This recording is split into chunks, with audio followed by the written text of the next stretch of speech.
वो जोश ईमान में सर हथेली पर रखकर मैदान में उतर गए और ऐसी बेमिसाल बहादुरी से लड़े कि दुश्मनों की सफ़ें चीरते हुए सीधे कल्ब लश्कर तक जा पहुंचे। वहां उन्होंने कुफ्फार के सरदार अबू सुफियान पर हमला कर दिया। एक लम्हा ऐसा आया कि फैसला करीब था और हजरत हंजला की तलवार अबू सुफियान पर गालिब आने ही वाली थी, मगर अचानक पीछे से शद्दाद बिन असवद झपटा। उसने वार को रोका और फिर एक हमला किया जो हजरत हंजला रजी अल्लाह अन्हु पर पड़ा, और यूं यह अजीम मुजाहिद मैदान जंग में शहादत के बुलंद मकाम पर फाइज हो गया। यह सिर्फ एक शहादत न थी, यह ईमान, वफादारी और कुर्बानी की वो मिसाल थी जो रहती दुनिया तक याद रखी जाएगी। मैदान उहद में जब हजरत हंजला रजी अल्लाह अन्हु शहादत के बुलंद मकाम पर फाइज हुए तो एक हैरान कुन खबर सामने आई। रसूल अकरम सल्लल्लाहु अलैहि वसल्लम ने इरशाद फरमाया, फरिश्ते हंजला को गुस्ल दे रहे हैं। सहाबा को ताज्जुब हुआ और जब उनकी ज़ौजा से दरियाफ्त किया गया तो एक राज खुला। उन्होंने बताया कि जंग उहद की रात हजरत हंजला अपनी बीवी के साथ थे। गुस्ल की हाजत थी, मगर उसी वक्त जिहाद की पुकार उनके कानों में गूंजी और वो बगैर ताखीर इसी हालत में मैदान जंग के लिए निकल पड़े। ये सुनकर नबी करीम सल्लल्लाहु अलैहि वसल्लम ने फरमाया, इसीलिए फरिश्तों ने उन्हें गुस्ल दिया। और यूं हजरत हंजला रजी अल्लाह अन्हु तारीख में गसीलुल मलाइका के लक़ब से मारूफ हो गए। ये वाक़या उनके इखलास, जज्बा ईमान और कुर्बानी की अजीम दलील था। इधर मैदान जंग में मुजाहिदीन अंसार और मुहाजिरीन बेमिसाल दलेरी के साथ लड़ रहे थे।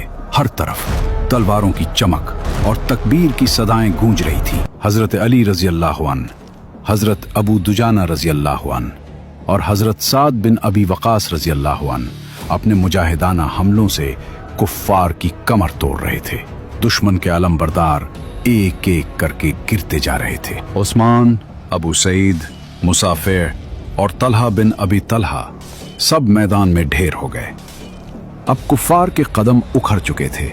वो पीछे हटने लगे, फिर भागने लगे, और वो औरतें जो अभी तक अशार पढ़कर अपने लश्कर को जोश दिला, अब खौफ और बदहवासी में भागती हुई पहाड़ों की तरफ दौड़ रही थी। मैदान जंग का नक्शा बदल चुका था। मुसलमान गलबा पा चुके थे और हर तरफ हक की फतह के आसार नुमायां हो रहे थे। अचानक जंग का पासा पलट गया। कुफार की पसपाई और मुसलमानों की पेशकदमी देखकर वो 50 तीर अंदाज जो दर्रे की हिफाजत पर मुकर्रर थे आपस में कहने लगे, गनीमत लौटो, गनीमत लौटो, फतह हो चुकी है। उनके सरदार हजरत अब्दुल्ला बिन जुबैर रजी अल्लाह अन्हु ने बार बार रोका, उन्हें नबी करीम सल्लल्लाहु अलैहि वसल्लम का हुक्म याद दिलाया और फरमान मुस्तफ़वी सल्लल्लाहु अलैहि वसल्लम की मुखालिफत से डराया, मगर किसी ने एक न सुनी। वो अपनी जगह छोड़कर माले गनीमत की तरफ लपक पड़े। ये एक ऐसा लम्हा था जिसने पूरा मंजर बदल दिया। इधर कुफ्फार का एक माहिर सिपह सालार खालिद बिन वलीद पहाड़ की बुलंदी से सब कुछ देख रहा था। जैसे ही उसने देखा कि दर्रा खाली हो चुका है, उसने फौरन अपनी फौज के साथ इसी रास्ते से हमला कर दिया। यह हमला मुसलमानों के अकब पर था। हजरत अब्दुल्ला बिन जुबैर रजी अल्लाह अन्हु चंद जांबाजों के साथ डट गए। उन्होंने बहादुरी से मुकाबला किया, मगर सब के सब शहादत से सरफराज हो गए। अब दुर्रा मुकम्मल तौर पर खुल चुका था। खालिद बिन वलीद ने जबरदस्त यलगार की और इधर जो कुफ्फार भाग रहे थे वो भी पलट आए। अब मुसलमान दो तरफ से घेरे जा चुके थे। एक तरफ सामने से हमला और दूसरी तरफ पीछे से वार। मैदान जंग एक भनवर बन चुका था। मुसलमान माले गनीमत में मशगूल थे। जब उन्होंने पलट कर देखा तो हर तरफ तलवारें बरस रही थीं, घोड़े दौड़ रहे थे और दुश्मन चारों तरफ से टूट पड़े थे।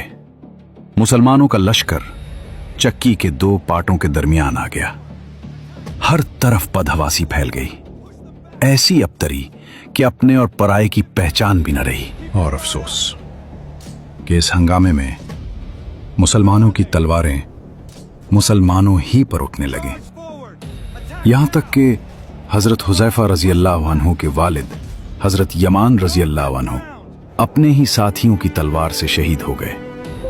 हजरत हुज़ैफा रजी अल्लाह अन्हु चीखते रहे, ऐ मुसलमानों, ये मेरे बाप हैं, ये मेरे बाप हैं। मगर उस वक्त ऐसी बदहवासी छा चुकी थी कि किसी को कुछ सुनाई न दिया। और यूं एक दिलखराश सानेहा मैदान उहद में रकम हो गया। ये सिर्फ एक जंग न थी, ये एक सबक था, इताअत का, नज़्म व ज़ब्त का और फरमान रसूल सल्लल्लाहु अलैहि वसल्लम की अहमियत का, जिसे तारीख हमेशा याद रखे। जहां हर मुसलमानों के करीब आ पहुंची।